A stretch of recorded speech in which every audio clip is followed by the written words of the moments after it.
در دایره تجلیل از جشن نوروز جهانی امروز با تشبث اساسگزار صلح و وحدت ملی پرزیدنت جمهوری تاجیکستان پیشوای ملت محترم امامعلی رحمان شهر استراوشن باستانی میزبان مسابقه بین المللی عاید به نمود گشتینگیری انتخاب گردید که در آن ورزشکاران از جمهوری‌های تاجیکستان، ازبکستان، قرقیزستان، جمهوری اسلامی ایران و فدراسیون روسیه شرکت می‌ورزند.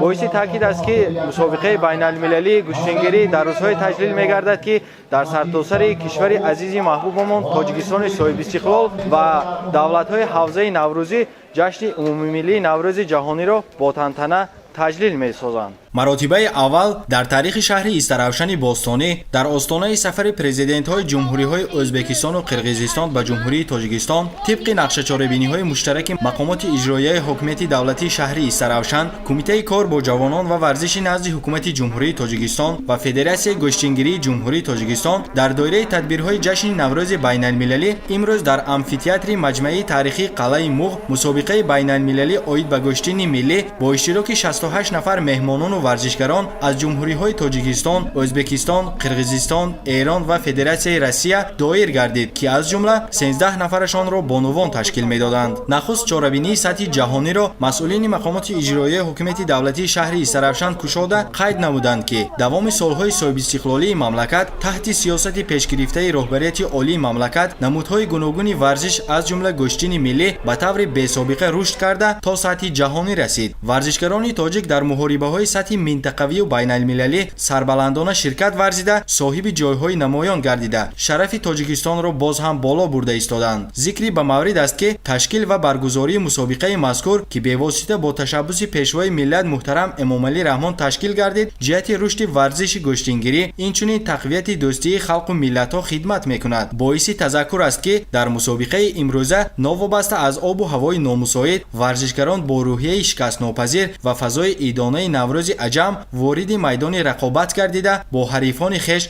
قوه آزمایی نمودند. Я, как представитель Федерации Гуштингири Российской Федерации, хотел всем сказать большое спасибо за такую организацию, за такую встречу.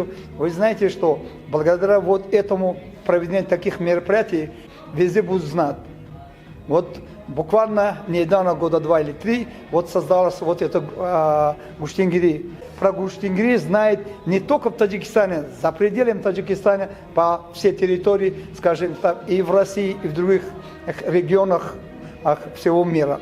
مسابقه بین المللی گشتینگیری از 5 مرحله عبارت بوده. پهلوانان در وزن‌های 61, 71, 86 و زیاده از 86 کیلوگرم جهت به دست آوردن جایهای افتخاری رقابت نمودند. در این برابر دختران وزنشان تا 57 کیلوگرم نیز به محاربه‌های انفرادی دعوت گردیده رقابت جالب و دیدنی نشان دادند. چاره‌بینی مذکور نشان داد که ورزشکاران از تاجیکستان و دیگر دولت‌های گوناگون در برابر رقابت‌های سالم و شفاف اینچنین با همدیگر شناسایی پیدا نموده دوستی بین ملت‌ها را در سطح بلند نشان می‌دادند. شرکت کنندگان چاره‌بینی ابراز نمودند که گشتین ملی تاجیکی با زحمت و تلاش‌های پرزیدنت جمهوری تاجیکستان پیشوای ملت محترم امامعلی رحمان سال 2013 رسما همچون ورزش جهانی شناخته شده است. گشتین ملی با خاصیت‌های فرهنگی، عنعنوی و اصول‌های مخصوص گشتینگیری شهرت جهانی کسب نموده است. Впечатления у меня хорошие. В Таджикистане я не первый раз.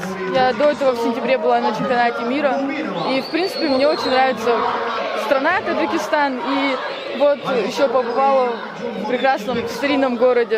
Очень этому рада. ساکنان و مهمانان شهر استراوشن کوهندیار تشکیل و برگزار گردیدن مسابقه بین المللی عاید به گشتین ملی را خوشحالانه استقبال نموده صرف نظر از آب و هوای نامساعد فصل بهار به دیدن رقابت ورزشکاران آمدند.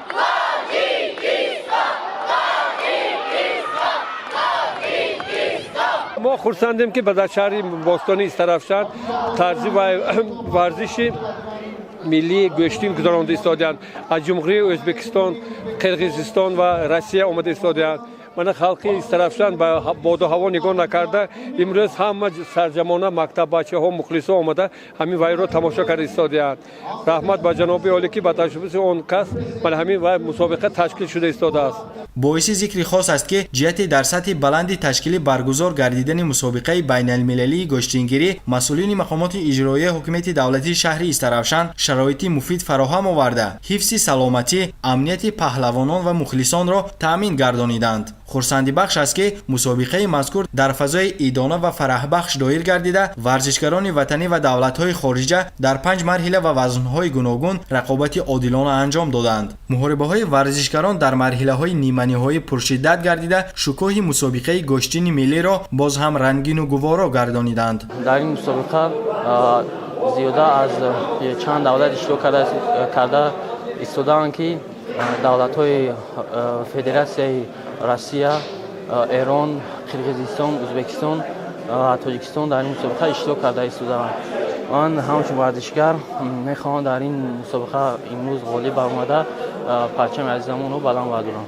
мусобиқаи гӯштини миллӣ то бегоҳӣ идома ёфта, варзишгарони чусту чолок бо нишон додани муҳорибаҳои ҷолибу шавқовар ба марҳилаи ниҳоӣ роҳхат пайдо намуданд. тибқи рақобатҳои анҷомёфта ва хулосаи доварони мусобиқа ғолибон муайян шуда аз ҷониби ташкилкунандагон бо медалу диплом ва тӯҳфаҳои молию пулӣ сарфароз гардонида шуданд. хурсандибахш аст ки паҳлавонони тоҷик дар вазнҳои 57, 61, 71 килограмм соҳиби ҷои аввал гардида ба шарафи онҳо суруди миллӣ танинандоз ва парчами ҷумҳурии Тоҷикистон парафшон карда шуд.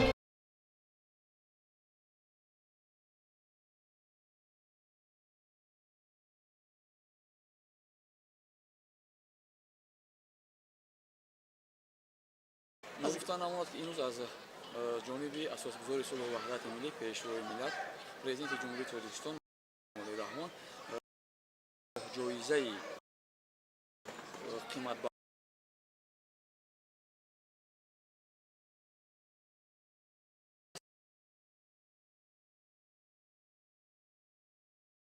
Тоҷикистон ва